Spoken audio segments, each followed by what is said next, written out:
The lessons from a retired history teacher from a small-town high school is now getting international recognition. As News 10's Trishna Begum explains, what started as an oral history project uncovering lost history is now on track to be seen by a wider audience. This is a nice big classroom. A class can be filled with untold history. We tend to take history for granted. That can fade with time.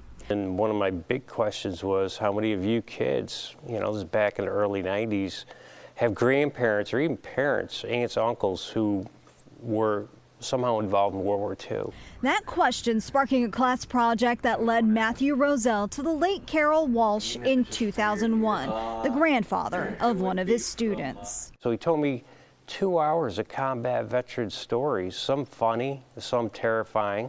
But Carol left out a major event. As Mr. Roselle was wrapping up his interview, getting ready to leave, his daughter Elizabeth chimed in. Did you mention the train at all? That was kind of interesting.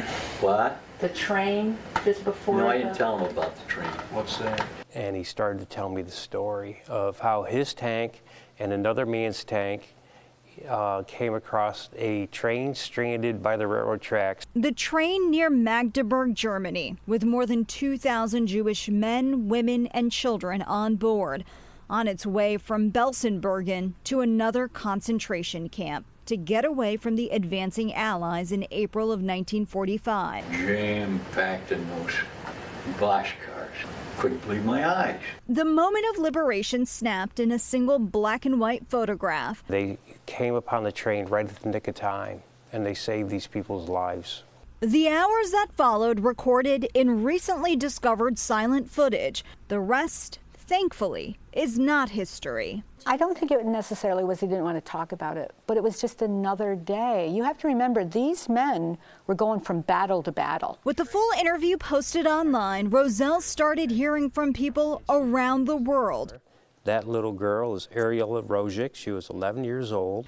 Who remember being on the train. Occasion. She was right here in the high school auditorium. Setting in motion several reunions generations in the making. That's the program from the first. While he was still alive, Carol Walsh was able to meet with the many survivors he helped save. And it all happened here in this small town of Hudson Falls. We don't have a lot of Jewish population here. I'd say, Dad, you have to understand, they're saying thank you to you because they would not have their children. Thanks to Elizabeth's question, it's all detailed in Roselle's best-selling book. If she would have never have said that, this story probably would have been lost to history. It got the attention of Mike Edwards, an award-winning documentary filmmaker. What started as a high school history project is now in production to become a 4-part miniseries, bringing to screen how one act of bravery changed thousands of lives.